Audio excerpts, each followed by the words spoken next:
नमस्कार, मी विलास बडे. न्यूज 18 लोकमतच्या या विशेष कार्यक्रमात आपल्या सगळ्यांचं स्वागत. पुढचा 1 तास आपण चर्चा करणार आहोत महाराष्ट्राच्या एका ज्वलंत मुद्द्यावरती. मुद्दा आहे वारी आणि त्या भोवतीचं सगळं राजकारण. कोरोनाच्या पार्श्वभूमीवर यंदा सुद्धा वारीचा मुद्दा पुन्हा गाजतोय. सरकारने मानाच्या पालख्यांना बस कशी काढावी याबद्दल बसमधून जाण्याची परवानगी दिली खरी, पण आता हा मुद्दा राज्यपालांच्या कोर्टात गेलाय. आचार्य तुषार भोसलेंनी राज्यपालांची भेट घेतली. त्यात राजकीय नेत्यांना त्यांच्या सभांना झालेली गर्दी चालते, मग वारीबद्दल वेगळी भूमिका का घेतली जाते असा सवाल विचारला जातोय. याच सगळ्या मुद्द्यावर आपण चर्चा करणार आहोत आजच्या या विशेष कार्यक्रमात वारी आणि राजकारण मध्ये.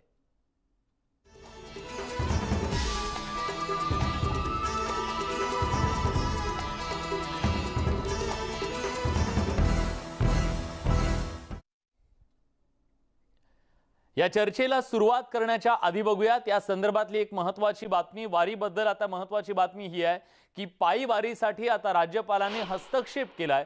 पायी वारी काढण्याबाबत भाजप आध्यात्मिक आघाडीचे अध्यक्ष तुषार भोसले यांनी राज्यपाल भगतसिंग कोश्यारी यांची भेट घेतली.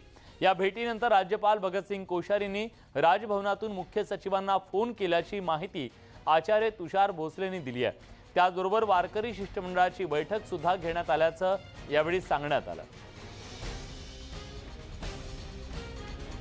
त्यामुळे राज्यपालांच्या हस्तक्षेपाच्या नंतर आता वारीबद्दल सरकारला काही पुनर्विचार करावा लागतो का हे पाहणं महत्त्वाचं आहे. तर दुसऱ्या बाजूला राज्यपालांनी मात्र पायी वारी निघण्यासंदर्भात वारकऱ्यांची जी आग्रही भूमिका आहे त्याचा दखल घेतलेली आहे आणि त्याबद्दल त्यांनी पावलं सुद्धा उचलायला सुरुवात केल्याचं कळतंय. मुख्य सचिवांना त्यांनी फोन केला असा दावा तुषार भोसले यांनी केलेला आहे. त्यामुळे कुठंतरी वारीचा मुद्दा आता मार्गी लागलाय किंवा वारकरी त्याच्याबद्दल समाधानी झालेत असा दावा सरकारकडून केला जात असताना आता काही वारकऱ्यांनी जी भूमिका घेतलेली आहे त्यामुळे पुन्हा एकदा वारीचा मुद्दा ऐरणीवर आलाय.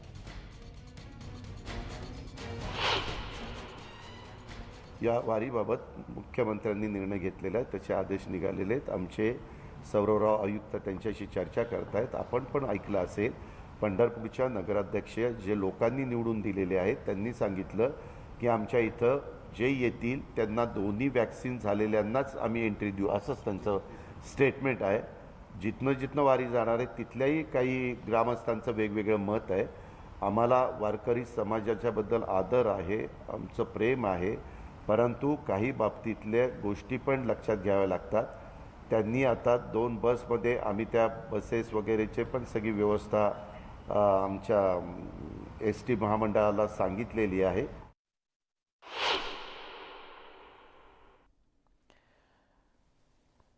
तेव्हा राज्य सरकारकडून स्पष्ट करण्यात आलं की जो निर्णय मुख्यमंत्र्यांनी घेतलेला आहे त्यानुसार बस पाठवल्या जातील, बसमधून पादुका जातील आणि ही पालखी जाईल वाखरीपर्यंत. वाखरीच्या पुढे पायी वारी करता येईल असं स्पष्ट करण्यात आलं राज्य सरकारच्या वतीनं. पण वारकऱ्यांची मात्र भूमिका आहे की तुम्ही जे नियम घालून दिलेले आहेत त्या नियमांचं पूर्ण पालन करू, त्या नियमांच्या अधीन राहूनच आम्ही आमची वारी पूर्ण करू. त्यामुळे गर्दी कुठेही होणार नाही. त्याबरोबर जे वारकरी या वारीमध्ये सहभागी होतील त्यांचं वॅक्सिनेशन करा, लसीकरण पूर्ण करा. अनेक वारकऱ्यांचं वय हे जवळपास 45च्या पुढचं असतं. त्यामुळे अशा वारकऱ्यांचं लसीकरण झालेलं आहे, त्यांना पायी वारीची परवानगी दिली जावी अशी मागणी वारकऱ्यांची आहे. आणि जे नियम सरकारनं घालून दिलेले आहेत मग ते आकडेवारी बद्दलचे असतील किंवा सोशल डिस्टन्सिंग असेल, मास्क असेल, याबद्दलचे नियम सुद्धा आम्ही तंतोतंत पाळू असं सांगितलं जातं वारकऱ्यांकडून. तरी देखील राज्य सरकारकडून याबद्दल विचार होताना दिसत नाहीये. राज्य सरकार आपल्या भूमिकेवर ठाम आहे तर वारकरी सुद्धा आपल्या भूमिकेवर ठाम आहे. कारण गेल्या वर्षी वारकऱ्यांनी सहकार्य केलं, बसमधून वारी झाली, पण ही परंपरा कुठेतरी खंडित होतीये आणि त्यामुळे आता बाकी सगळ्या गोष्टी अनलॉक झालेल्या असताना वारीच्या बद्दलच इतके निर्बंध का लादले जात आहेत असा सवाल वारकरी विचारतायत.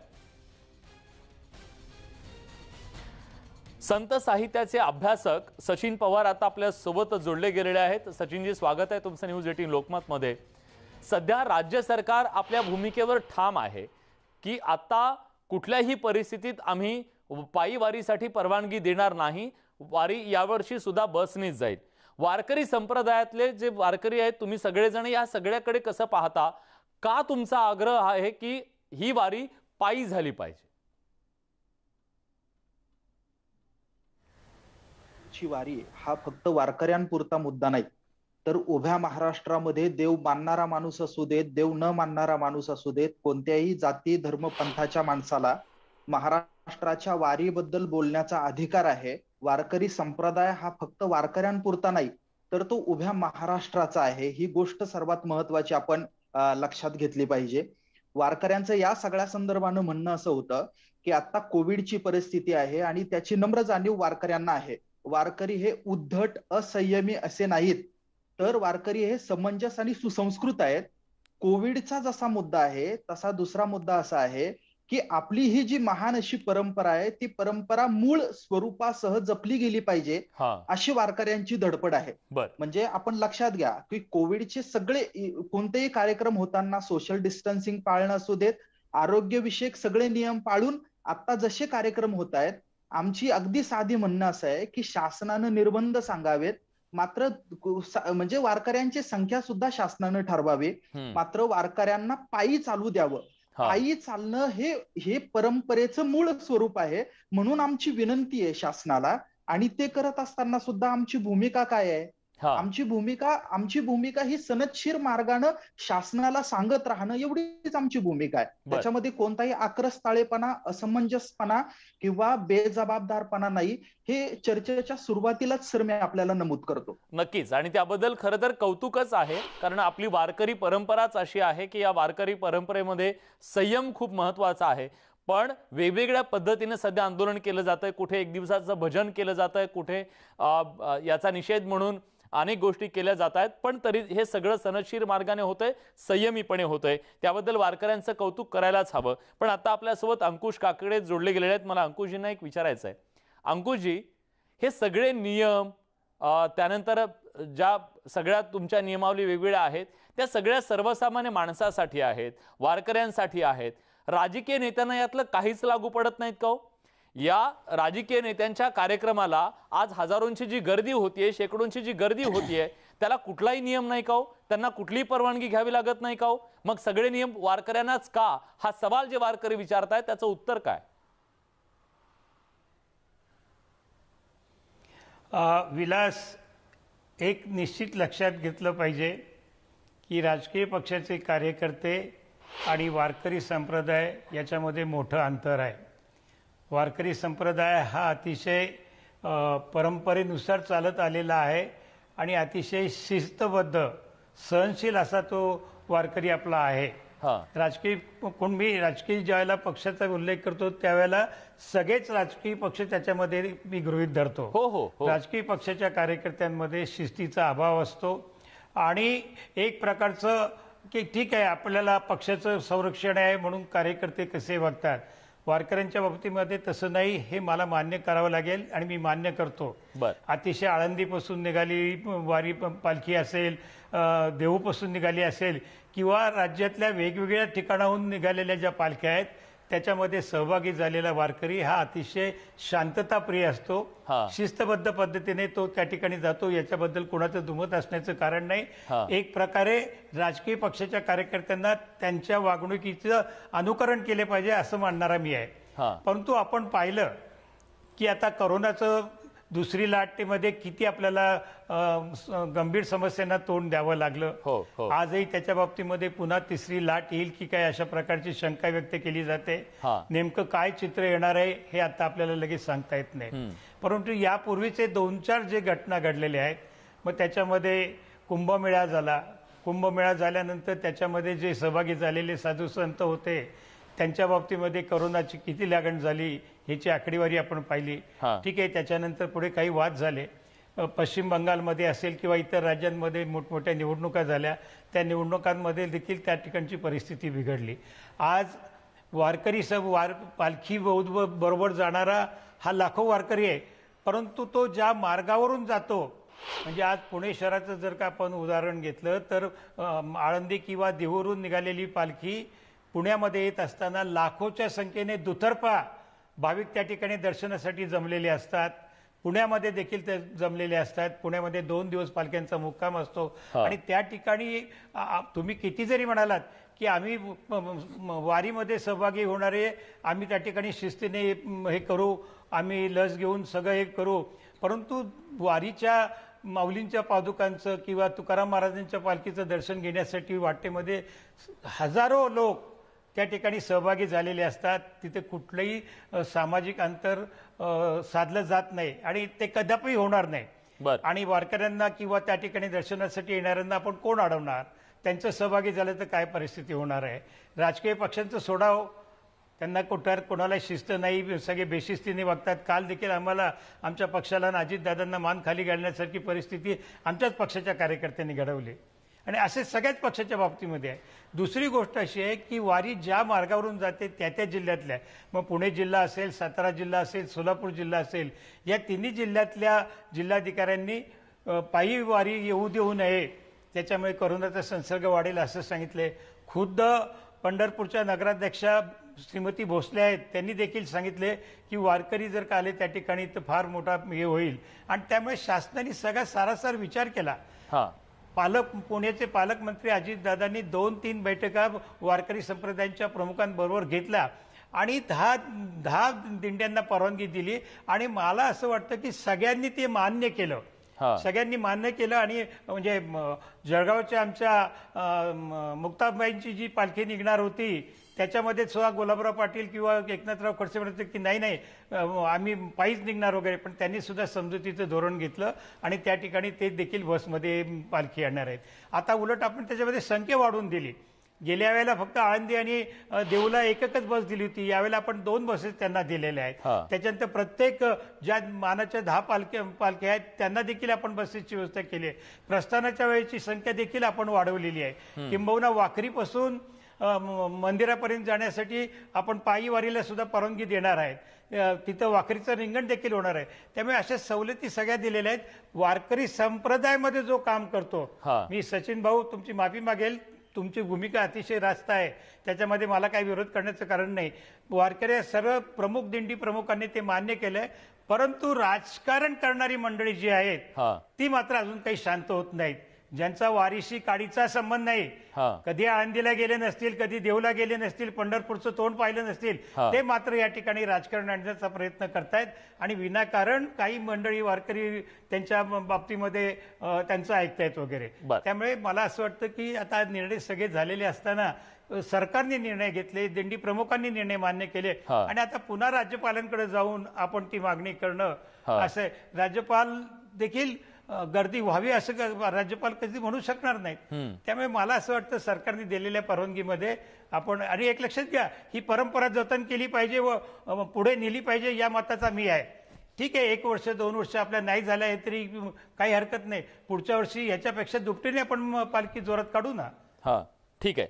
आता आपल्या सोबत भाजपचे प्रवक्ते माधव भंडारी जोडले गेलेले आहेत. भंडारी सर, स्वागत आहे तुमचं न्यूज 18 लोकमतमध्ये. तुम्ही ऐकलं काकडे सर काय नेमकं म्हणाले. त्यांचं असं म्हणणं आहे की सर्व वारकऱ्यांचं समाधान झालंय, पण ज्यांना राजकारण करायचंय त्यांचं समाधान होत नाहीये असं म्हणत अप्रत्यक्षपणे भाजपवर त्यांनी शरसंधान साधलेलं आहे. तुमची भूमिका नेमकी काय आहे ती एकदा महाराष्ट्राला पटवून सांगा. का तुमचा आग्रह आहे की पायी वारी झाली पाहिजे? एकतर सुरुवातीला मला माफ करा, मी भाजपचा प्रवक्ता नाहीये, मी महाराष्ट्र भाजपचा उपाध्यक्ष आहे. प्रवक्ते ही जबाबदारी अन्य लोकांकडे आहे. आणि दुसरा मुद्दा त्यातला असा आहे की आम्ही कुठल्याही प्रकारचा अवास्तव आग्रह धरलेला नाही. वारीच्या परंपरेमागे केवळ श्रद्धा जोडलेली नाही, केवळ धार्मिक भावना नाही, तर त्याच्यामध्ये सामाजिक अभिसरणाचा, समाज मानसशास्त्राचा सुद्धा खूप मोठा वाटा आहे. आणि केवळ सोपस्कार म्हणून वारी करणं असं न राहता वारीचे जे विविध उद्देश आहेत त्या उद्देशांचा सुद्धा होईल तेवढा उपयोग समाजाला झाला पाहिजे, हा त्यातला आमचा उद्देश आहे. आणि त्यामुळे आम्ही कुठलाही अवास्तव आग्रह धरलेला नाही. त्या पद्धतीने सरकारने काही सवलती देण्याची भूमिका घेतली आहे, तिचं मी स्वागतच करीन. हा, आमच्यापैकी सगळेच जण त्या भूमिकेचं स्वागत करतो. पण त्याचबरोबर देऊ केलेल्या सवलती अपुऱ्या आहेत, हा, याच्यापेक्षा अधिक करण्यासारखं आहे. बर. आणि ते करणं हे समाजाच्या फायद्याचं आहे, हिताचं आहे. आता मग ते वारीला कोणी गेलेत की नाही, देहूला गेलेत की नाही, आळंदीला गेलेत की नाही, पंढरपूरला गेलेत की नाही, या चर्चेत मला काही जायचं नाही. पण तुमची अशी भूमिका आहे की आता जे दिलं जात आहे, ज्या सुविधा दिल्या जात आहे त्या आणखी वाढवून देणं गरजेचं आहे. काकडे सर, मग जर अशा वेळी 100 लोकांना तुम्ही परवानगी दिलेली आहे, बसमधून ही सगळी वारी जातीये, मला माहित नाही हे कितपत शक्य आहे किंवा काय ते, पण जर वारी पायी जाण्याला महत्व आहे, वारीमध्ये पायी जाण्याला जास्त महत्व आहे, मग अशा वेळी त्या 100 लोकांना जर आपण पायी जाण्याची परवानगी दिली आणि शहराच्या बाहेरून जर आपल्याला रिंग रोड असतात प्रत्येक शहराच्या मध्ये, शहरातून ती वारी जाण्यापेक्षा शहराच्या बाहेरून ती गेली तर गर्दी जमणार नाही आणि गर्दीवर नियंत्रण पोलिसांना मिळवणं शक्य. आपण लॉकडाऊन लावलेला आहे ना, एकही माणूस घराच्या बाहेर पडणार नाही याची व्यवस्था इथल्याच लोकांनी प्रशासनाने केलेली होती. असं काही करता येणार नाही का? दोन्ही गोष्टी साधता नाही येणार. विलास, हा सर, विलास, अहो विलास, एक लक्षात घ्या, ह्या जर का आपण परंपरा, एकीकडे आपण परंपरेचं बोलतो आणि दुसरीकडे आपण म्हणतात की रिंग रोडने घ्या, म्हणजे पुण्यावरून आळंदी आणि देहूवरून निघालेली पालखी पुण्यामध्ये न आणता निवडुंगे महाराज मंदिरामध्ये किंवा पालखी विठोबा मंदिरामध्ये मुक्कामाला न ठेवता ती बाजूच्या रस्त्याने कुठेतरी घेऊन जायची. आता ती बसने चालली ना सर, आणि वारकरी ते कसं मान्य करतील? आपण नाही, एक लक्षात घ्या, तुम्ही फक्त वारकऱ्यांचा पालखीचा म्हणजे वारीचा विचार करताय, पण वारीच्या निमित्ताने ती पालखी ज्या ज्या ठिकाणी जाते त्या ठिकाणी हजारोंची संख्या येते ना. कुठं ज्या पद्धतीने गणपती विसर्जनाच्या मिरवणुकीला गर्दी होते, दुतर्फा लोक दर्शनासाठी येतात, ती कोण थोपवणार आहे? पण सर गेल्या वर्षी आपण थोपवलं ना, गेल्या वर्षी गणपतीच्या मिरवणुका होऊ शकल्या नाहीत, आपण प्रशासनाने रोखल्या त्या. हो, मग म्हणून अहो नाही, मिरवणुका झाल्याच नाहीत, रोखल्याचा प्रश्न येतच नाही. मिरवणुका यावेळेला त्यावेळेला गणपती कार्यकर्त्यांनी अतिशय समंजस भूमिका घेतली, वारकऱ्यांनी देखील घेतली. परंतु जर का एकदा तुम्ही पालखी माझ्या शहरामध्ये आल्यानंतर किती, आणि एक लक्षात घ्या, आपल्या देवदेवतांना पोलीस बंदोबस्त लावायचा का आपण? त्यांनी त्या ठिकाणी त्या ठिकाणी मुंबईला नाही, तो भाग वेगळा.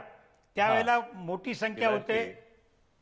बोला माधवराव, बोला. हा, नाही, अंकुशराव जे सांगतायत, मला अंकुशरावांच्या भावनेचा मी आदर करतो, पण देवदेवता सध्या बंदिवासातच आहेत, त्यामुळे तो मुद्दा काही फार लागू पडणारा मुद्दा नाही.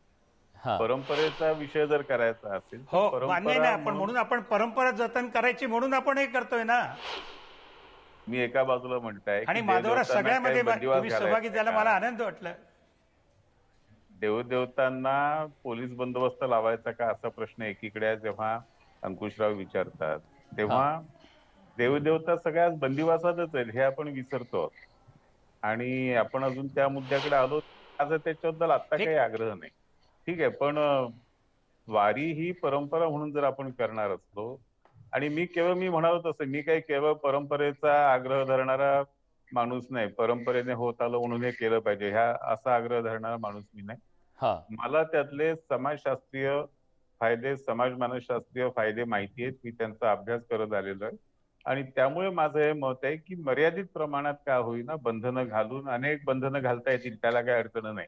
सरकारने ठरवलं तर 1000 बंधनं घालता येतात, आणि ती बंधनं घालून, आणि वारकरी संप्रदाय सुद्धा इतका संघटित आणि इतका समंजस आहे की सरकार जी बंधनं घालेल ती बंधनं स्वीकारून त्यांचं पूर्ण पालन करून, म्हणजे त्याच्यासाठी प्रशासनावर दडपण सुद्धा येणार नाही, इतका वारकरी संप्रदाय संघटित आणि समंजस आहे. त्यामुळे त्या बाबतीतही अडचण येणार नाही. आपण चांगल्या पद्धतीने समंजस रीतीने अधिकाधिक प्रमाणात लोकांना वारी करू देणं हे फायद्याचं आहे असं माझं मत आहे, आणि हा आमचा आग्रह आहे. ठीक आहे. रामभाऊ रंधवे आता माऊलींचे सोबदार आपल्या सोबत जोडले गेलेले आहेत, त्यांची नेमकी काय भूमिका आहे जाणून घेऊयात. रामभाऊ, स्वागत आहे तुमचं न्यूज 18 लोकमत मध्ये. आता सरकारनं जे नियम घालून दिलेले आहेत त्या नियमांबद्दल तुमचं नेमकं काय म्हणणं आहे, का तुमची भूमिका आग्रही अजून सुद्धा तीच आहे की आम्हाला पायी वारीची परवानगी द्या, काही लोकांना तरी नियमांचं बंधन घालून? शासनाबरोबर साधारण आमच्या आजपर्यंत 4 मीटिंग झाल्या. हा म्हणजे त्यात माननीय उपमुख्यमंत्री अजितदादा पवार 2 मीटिंगला उपस्थित होते हा आणि माननीय विभागीय आयुक्तांच्या अध्यक्षतेखाली 2 मीटिंग झाल्या. बर या 4ही मीटिंग मध्ये आम्ही भूमिका एकच मांडली, ही आषाढी वारी ही जी कन्सेप्ट आहे ना, हीच समजली नाही प्रशासनाला, असं माझं प्रांजळ मत आहे. बर की आषाढी वारी ही आषाढी पायी वारी आहे हा आणि मागच्या वर्षी आषाढी वारी जी आहे ती बसनी केली. असाधारण परिस्थिती होती, कोरोनाचा अनुभवही नव्हता आपल्याला, परंतु त्या काळात पायी वारी झाली का नाही झाली? तर झाली. शेकडो वारकरी वेगवेगळ्या रस्त्यांनी पंढरीला पोहोचले, लक्षात घ्या. त्यानंतर वेगवेगळ्या वाऱ्या झाल्या, कार्तिकी वारी झाली, तुकाराम बीजेची वारी झाली. तेव्हा वारकरी पायी आले का? तर आले. म्हणजे मागच्या वर्षीचं मी उदाहरण सांगेल तुम्हाला. कार्तिकी वारीला आहे ना, कार्तिक वद्य सप्तमीला लॉकडाऊन डिक्लेअर केलं आळंदीला. वारकऱ्यांना कळालं तर वारकरी जेजुरीला होते तेव्हा, तर जेजुरीतून थेट 70 किलोमीटर चालत आले. म्हणजे वारकऱ्यांचे अक्षरशः पाय सुजलेले होते. आणि त्यानंतर जर कार्तिकी बघितले 4-5 दिवस आळंदी मोकळीच होती, पण डिक्लेअर केल्यामुळे वारकऱ्यांना हा मनस्ताप झाला, लक्षात घ्या. तर आमचं शासनाला सातत्याने जे म्हणणं आहे की 2-3 मुद्दे सांगतो. की शासन जे सांगतंय की पालखी निघाली की गर्दी होणार प्रचंड, बरोबर. तर आता आम्ही परत तोच मुद्दा सांगतोय. समजा जर मुख्यमंत्र्यांचे जर कॅनवा जाणार असेल किंवा राष्ट्रपती येणार असतील तर बाजूला 1000 लोक असतील, लाख लोक असतील, तर तुम्ही त्यांना बंदिस्त करता का नाही करता? तर त्या रस्त्यावरून आमची पालखी जर अर्धा तासात पुढे जाणार असेल, त्या गावातून 2 तास पुढे जाणार, ते गाव तुम्ही लॉकडाऊन करू शकता का नाही करू शकत? करू शकता. फक्त इच्छाशक्ती पाहिजे. प्रशासन स्वतःच्या ज्या जबाबदाऱ्या आहेत त्या ढकलतंय, लक्षात घ्या. बर आणि यामुळे वारकऱ्यांमध्ये प्रचंड असंतोष आहे आणि वारकरी पूर्णतः पायी जाण्यावर ठाम आहे. परंतु वारकऱ्यांचं असं म्हणणं नाही की लाख लोक वारकरी उतरणार आणि पायी निघणार. की जे 50-100 जे शासन सांगेल तेवढेच वारकरी चालतील. 100-101 येणार नाही वारकरी. आणि जे 100 जातील ते संपूर्ण महाराष्ट्राच्या वारकऱ्यांचे प्रतिनिधित्व असेल, प्रातिनिधिक स्वरूपात जातील. आणि मी दुसरा एक मुद्दा सांगतो तुम्हाला की आमच्या वारकऱ्यांची खंत आहे, मी आपल्या चॅनलच्या माध्यमातून मांडतो. आमचा वारकऱ्यांचा जो मूळ वारीचा मुद्दा आहे, याला भरकटायला सत्ताधारी आणि विरोधक दोन्हीही जबाबदार आहेत. हे मी अत्यंत जबाबदारीने विधान करतोय. कारण दोन्ही गटांच्या या ट्रोलिंगच्या टीम तयार झाल्यात. भाजपने विनाकारण आध्यात्मिक आघाडी करून ती वारकऱ्यांमध्ये घुसवली आणि ते फडणवीसांना भेटले किंवा विरोधकांना भेटले. त्याला ट्रोल करायला माननीय दुसऱ्या पक्षाची सत्ताधाऱ्यांची टीम तयार झाली.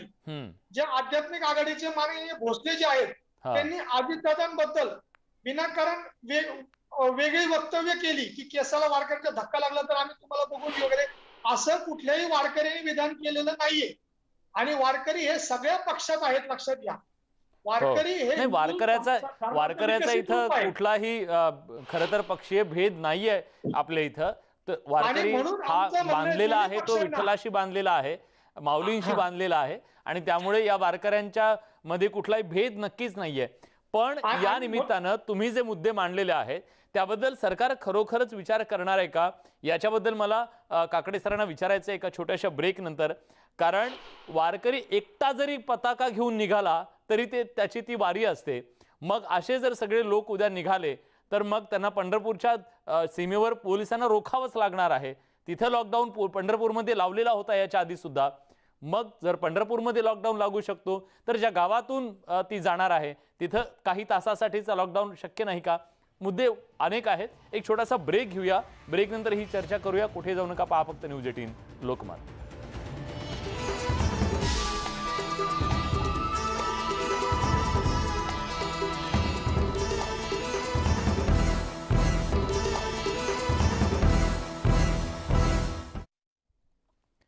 ब्रेक नंतर तुमचं पुन्हा एकदा स्वागत. न्यूज 18 लोकमतवर आपण चर्चा करतोय वारीच्या मुद्द्याबद्दल, वारी आणि राजकारण. कारण वारीचा मुद्दा पुन्हा एकदा ऐरणीवर आलेला आहे. आपल्या सोबत आहेत माऊलींचे चोपदार रामभाऊ रंधवे. काही वेळापूर्वीच त्यांनी आपली भूमिका मांडली की नेमकी त्यांना वारी कशा पद्धतीने पाहिजे. आपल्यासोबत भाजपचे उपाध्यक्ष आहेत माधव भंडारी सर, आणि आपल्यासोबत अंकुश काकडे राष्ट्रवादी काँग्रेसचे प्रवक्ते नेते आहेत, आणि सचिन पवार आता आपल्या सोबत आहेत जे संत साहित्याचे अभ्यासक आहेत. मी आता यानंतर जातोय अंकुश काकडेजींकडे. अंकुशजी, की एका बाजूला आता रामभाऊनी सांगितलं की प्रशासनानं ठरवलं तर अनेक गोष्टी करणं शक्य आहे, मग प्रशासनाची मानसिकता नाही, दोन्ही पक्षांकडून सत्ताधारी विरोधकांकडून कुठेतरी याचं राजकारण होतंय आणि यात भरडला जातोय तो वारकरी, हा त्यांचा आरोप आहे. काय म्हणणं आहे तुमचं? नाही, मी तर प्रथम रामभाऊंचे मनापासून आभार मानेल की त्यांनी कुठेही अगदी स्पष्ट भूमिका मांडली आणि हे खरं आहे हां, की या म्हणजे वारकऱ्यांच्या याच्यामध्ये खरं कोणत्याच पक्षांनी पडायचं कारण नव्हतं, परंतु केवळ सत्ताधारी पक्ष आणि विरोधी पक्ष यांनी मात्र त्याच्यामध्ये करून या वारकऱ्यांच्या बाबतीमध्ये नको त्या पद्धतीची भूमिका घेतली. आता एकच मला सांगायचं आहे की आता हे सगळं झालेलं आहे, सगळं मान्य केलेलं आहे. आता 1 तारखेला तुकाराम महाराजांची पालखीचं प्रस्थान आहे, 2 तारखेला माऊलींच्या पालखीचं प्रस्थान आहे. त्याची सगळी तयारी झाली, सगळ्यांनी तयारी केली आणि आता ह्या परिस्थितीमध्ये पुन्हा राज्यपालांकडे जायचं आणि राज्यपालांकडे काहीतरी गारणं सांगून सरकारला आणि वारकऱ्यांना वेठीस धरायचं, हा काय प्रकार आहे? एकदा जर का आपल्याकडे म्हण आहे ना की मिया बीबी राजी तो क्या करेगा काजी. जर आता वारकरी रामभाऊ कोण आहे? प्रमुखांनी ते रामभाऊ दिंड्या सुरू झाल्या, रामभाऊ रणधवेंसारखा जो आवाज आहे, माऊलींचे चोपदार आहे, त्यांचा पण आवाज आहे ना. ऐका विलास विलास विलास विलास मी हेच सांगतोय की वारकऱ्यांनी त्यांनी आग्रही भूमिका मांडली आणि आजपर्यंत पण मांडतील, पण जर सरकारने निर्णय घेतल्यानंतर ते मान्य करतात. हा गेल्या वेळेचा अनुभव आहे आणि यावेळेला देखील त्यांनी बऱ्यापैकी मान्यता दिली. यावेळेला सरकारने खूप हे केलंय. विभागीय आयुक्त सौरभ राव यांनी देखील 2 बैठका घेतल्या, त्याच्यात त्यांनी सांगितलं आणि पुन्हा त्यांनी असंही म्हणाले की पुढच्या 15-20 दिवसामध्ये काय परिस्थिती होती ती पाहून सुद्धा आपण काही निर्णय घेऊ. पण आता हे सगळं झाल्यानंतर, एकदा शासन पातळीवरती निर्णय झाल्यानंतर पुन्हा राज्यपालांना तो हस्तक्षेप करायला सांगायचा. कदाचित राज्यपालांनी आहे ती परिस्थिती सांगितली तर मग राष्ट्रपतींकडे जायचं. हा कसला राजकारणाचा खेळ आहे? पण सर ठीक आहे, आपण असं म्हणूया, मी त्याच्याबद्दल त्यांना विचारतो भाजपला की ते राजकारण करतायत का, वेठीला धरतायत का, मी त्याच्याबद्दल विचारतो. पण मला एक सर्वसामान्य म्हणून एक प्रश्न सगळ्यांच्या मनात पडतोय. सर, तुम्ही सुरुवातीला म्हणालात की हे सगळे वारकरी शिस्तबद्ध आहेत, आपल्या सगळ्यांना माहित आहे, त्यांचं कौतुक तुम्ही सुद्धा केलेलं आहे. पण मग जे शिस्तबद्ध आहेत त्यांच्यावर निर्बंधांचा बडगा आणि जे नियम पाळत नाहीत त्यांच्यावर काहीच नाही. अहो, राजकीय नेत्यांचा एकही कार्य, प्रत्येकाचे मेळावे सुरू आहेत, कुणीही याच्यात सुटलेलं नाहीये. कुठलाही राजकीय नेता जेव्हा टीव्हीवर बोलतो तेव्हा त्या नेत्यांच्या मागे सुद्धा किती मोठी कार्यकर्त्यांची जंत्री असते, कुणालाही मार्क्स नसतो. या सगळ्यामध्ये मग सर्वसामान्य जेव्हा ते टीव्हीवर सगळं बघतायत, यांच्या सभा बघतायत, तेव्हा त्यांना प्रश्न पडतो, नियम फक्त आम्हालाच आहेत का, यांना काही नियम नाही आहेत का? नाही, मी सुरुवातीलाच सांगितलं की राजकीय पक्षाच्या कार्यकर्त्यांमध्ये आणि वारकरी संप्रदायामध्ये जमीन अस्मानचा फरक आहे. अहो पण सर, मग त्यांना पण नियम लावा ना. परंपरा आहे, प्रथा आहे आणि अतिशय नाही लावलेत ना. आता ज्यांनी कुणी काही चुका केल्यात, आता काल आमचा हे झाला, आज आम्ही पोलीस खात्याने 150 लोकांवरती गुन्हे दाखल केलेत, असं आहे ना. आणि मी पुन्हा एकदा सांगतो की वारकरी फक्त तुम्ही पालखीचा विचार करू नका, पालखी ज्या मार्गावरून जाते त्या मार्गाचा विचार करा. त्या ठिकाणच्या, त्या गावातले, त्या शहरातले जे लोक रस्त्यावरती येऊन माऊलींच्या पादुकाचं किंवा महाराजांच्या पालख्यांचं पादुकांचं दर्शन घेण्यासाठी येत असतात. गणपतीपेक्षा देखील मोठी संख्या त्या ठिकाणी असते. रस्त्याला दुतर्फा गर्दी असते.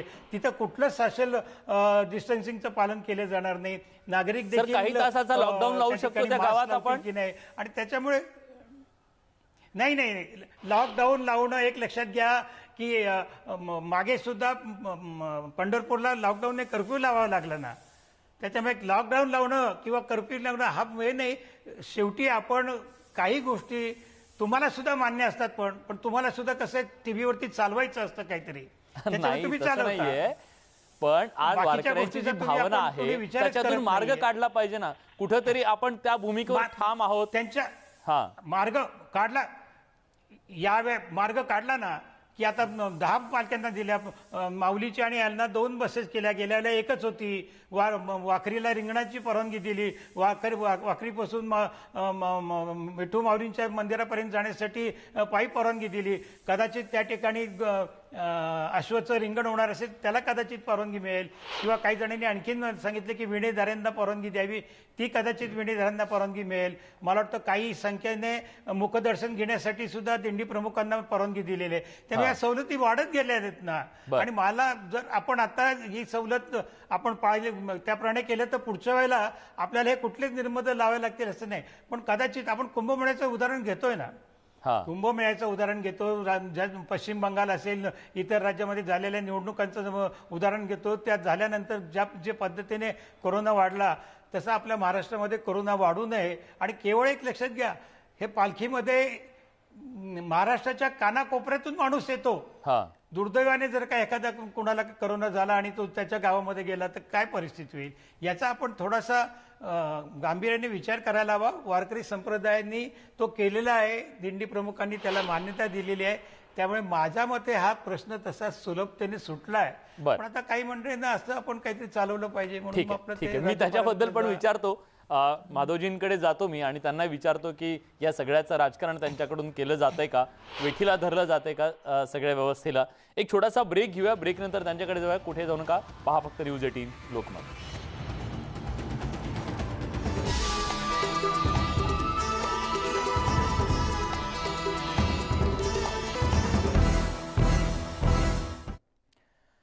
ब्रेक नंतर तुमचं पुन्हा एकदा स्वागत. न्यूज 18 लोकमतवर आपण चर्चा करतोय वारी आणि राजकारण, आणि खरंच यामध्ये राजकारण होतंय का. कारण ब्रेकच्या पूर्वी अंकुश काकडे यांनी तोच आरोप केलेला आहे. उत्तर भाजपकडून घेऊया. आपल्यासोबत भाजपचे उपाध्यक्ष माधव भंडारी सर आहेत.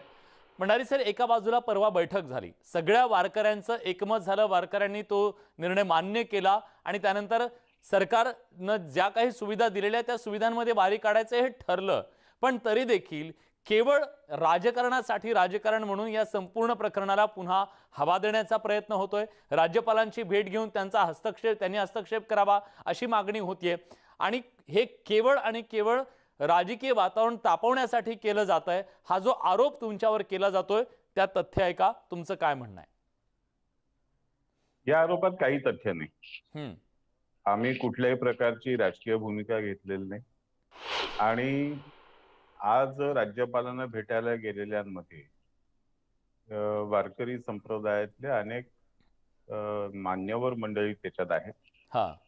स्वतः रामभाऊ जे बोलत होते त्याच्यामध्ये सुद्धा रामभाऊंच्या बोलण्यातून हा सूर स्पष्टपणे येत होता की दिलेल्या सवलती दिल्यासाठी ठीक आहे, परंतु यापेक्षा अधिकाची गरज आहे.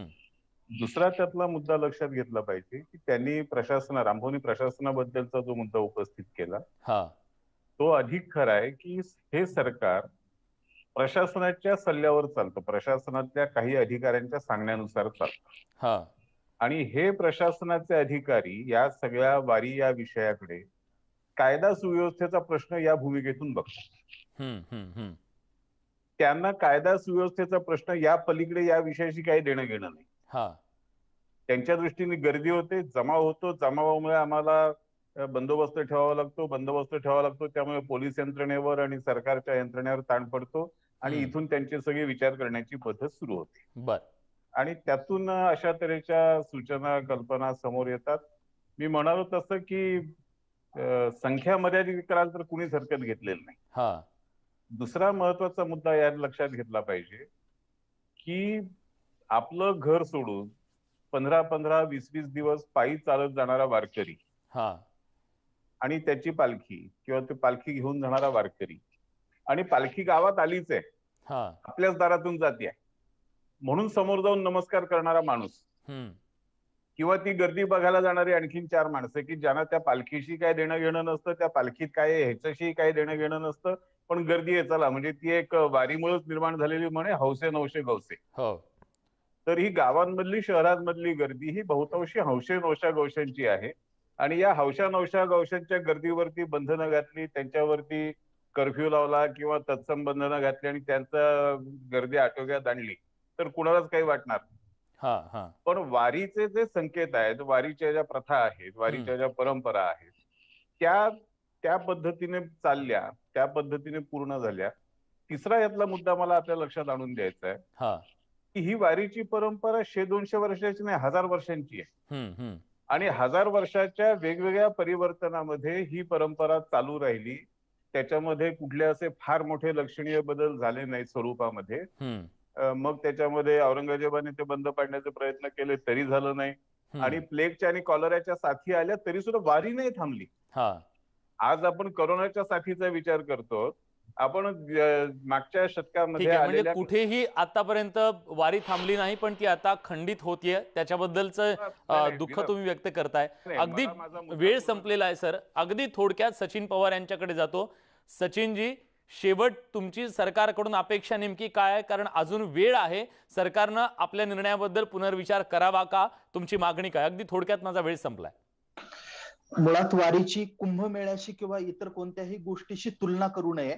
एक मुद्दा नंबर 2 की शिस्त कुठल्याही परिस्थितीमध्ये वारकरी शिस्त सोडणार नाही.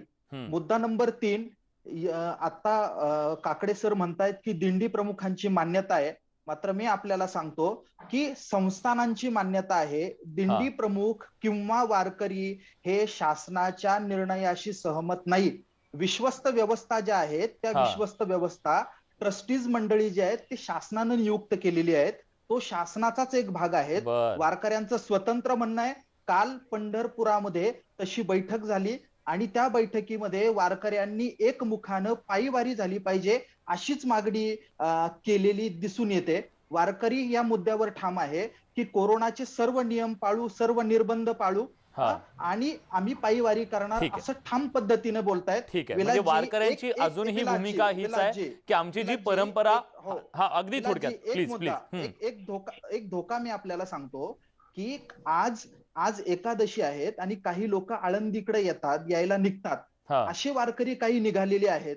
शासनानं याच्यावर जर तातडीनं निर्णय घेतला नाही तर अनियंत्रित पद्धतीनं वारकरी चालायला लागतील आणि मग त्यांना शासन असो, फडकरी असो, कीर्तनकार असो किंवा रामभाऊ चोपदारांसारखे जबाबदार लोक असो, अशी मंडळी सुद्धा त्यांना थांबवू शकणार नाही. त्याच्यामुळे वेळीच याबद्दल निर्णय घेणं गरजेचं आहे.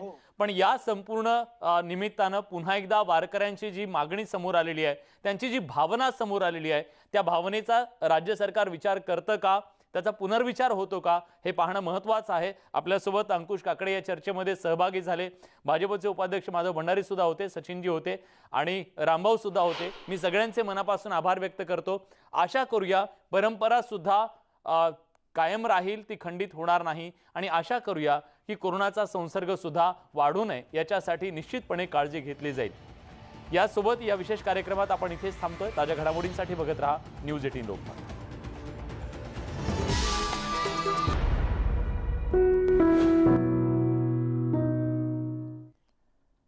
ब्रेक नंतर तुमचं पुन्हा एकदा स्वागत. तुम्ही पाहताय न्यूज 18 लोकमतची विशेष मोहीम संजीवनी. नेटवर्क 18 फेडरल बँकेचा उपक्रम संजीवनी गाडी ही भारतभरातील कोविडग्रस्त जिल्ह्यातून सध्या फिरतीये. आपणही लसीकरणाबद्दलच्या आमच्या या संयुक्त मोहिमेला भरभरून पाठिंबा द्या. लसीकरणाचं महत्त्व अधोरेखित करूया. आता पाहूया सी संजीवनीची गाडी कुठे आली.